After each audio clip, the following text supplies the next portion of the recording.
Peace, family. All right, so I want to address the whole baby mama, baby daddy / child support dilemma again. And I'm going to continue to address my sisters because I am a sister, and I will let my brothers continue to address the brothers. All right.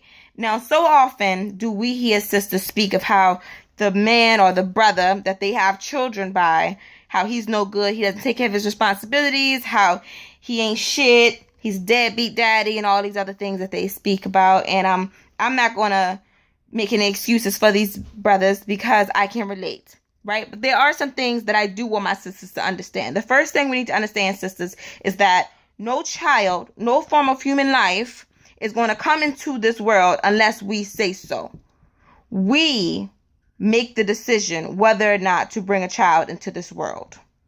And when I say that, I don't mean we make a choice between getting an abortion and keeping the child. When I say that, I mean we decide to lay down with a man, open our legs to him, let him inside of our divine temple and stroke us. And we are in harmony long enough with this man for him to impregnate us. We made the decision to get pregnant because we did not have to lay down with him. No man can get us pregnant unless we let him. Unless, of course, you are raped. If you were not raped to conceive that child, understand you made the conscious decision to get pregnant. Okay? Because a man can ejaculate all day long, but if it's not going inside of a woman at some point, then there will be no child. A child will not be here fatherless unless you, sister, decide to let it happen that way. Okay? Now, what you also need to understand is that you lay with your equal. All right? So you can sit around and bash and degrade and demonize the man that you have children with all you want. And you can say that he ain't shit all you want. But you lay with your equal. So if he ain't shit, then understand, sister, that at the time you were laying with him, you weren't either. All right? And then a lot of sisters will say, well, I didn't really know, or I didn't know that he was like that at first. Key words there are I didn't know. So then the question becomes, why are you sleeping with someone raw that you do not know? You have to have more self-respect and more self-love for yourself. So we are so quick to point the fingers at what our men are doing wrong, but we never take any accountability for the fact that we laid down with these men. We slept with them. We let them get us pregnant. We did that. And what we have to also understand, sisters, is that the reason that our men, or that not even our men, these brothers, get away with being these trifling, bad excuses of men in the first place, the reason they get away with these things is because of sisters that sleep with them. If you are sleeping with them, you are part to blame in the behavior of these men. Because understand that they do what they do for us. They want to look good for us. They want to smell good for us. They want money for us. They want fame for us. If it was nothing but a room full of heterosexual men, they wouldn't care what they look like. They wouldn't care about what they smell like. You know what I mean? Unless they're gay. But they wouldn't care. They would compete with each other because our men are competitive by nature. But if you look in nature, whenever the males are competing with each other, it's to see whichever one is the best. And whichever one is the best is the one that gets the female. Because females are attracted to power. So at the end of the day, they're still doing what they're doing for us.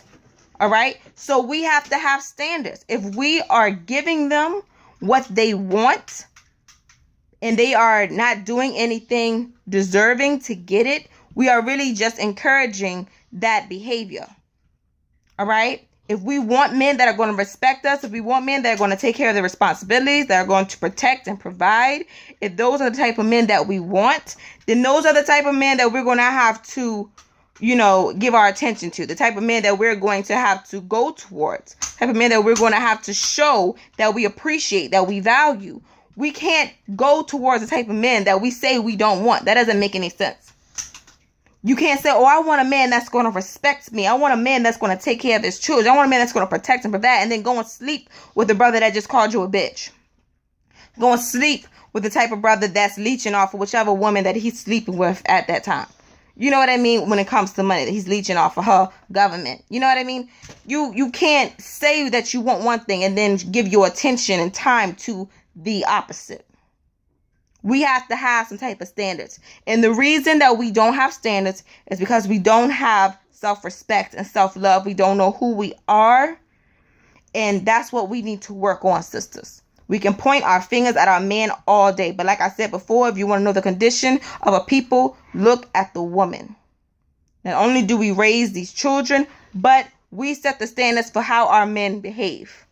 So if we are not telling them, okay, well, if you don't act like this, you're not getting none from us, then they're not going to act like that. They're getting rewarded for being trifling. And we got to stop that if we want to see change. And so we have to work on our self-respect, our self-love. We have to uplift, encourage, and empower each other as sisters so we will know what we are deserving of. And trust me, once you know what you are deserving of, when you know your self-worth, your taste of man is going to change. It's going to change. And you're not even going to be in the same environment as these trifling dudes in the first place. You're not going to want to be there. And the men that you come across, they're either going to be too intimidated by you, or they're going to see you and they'll be like, dang, I got to step my shit up if I want to be with her. Or they're going to already be the type of man that you want and need. And that's going to stop that whole baby mama, baby daddy, child support problem right there. Because now the only type of men that you're going to be with are the men that you want. The men that respect you, the men that protect and provide, the men that take care of their responsibilities. So you're not going to have to worry about no child support. You're not going to have to worry about that problem. You don't have to worry about somebody that's not taking care of their children. Because the only type of men that you're going to have around you, only type of men that you're going to be dealing with are the type of men that you want. All right? But you got to want better. You got to have standards. And the reason that this is an issue is because we already have enough disunity in our homes. We don't need to add any more. Our men already take up 50% of the prison population. We don't need to put any more of our men behind bars. Our people are already too dependent on the system. We don't need to contribute to that anymore by our sisters continuing to be on welfare. All right? And so that's pretty much all I have to say about that, family. Peace and love.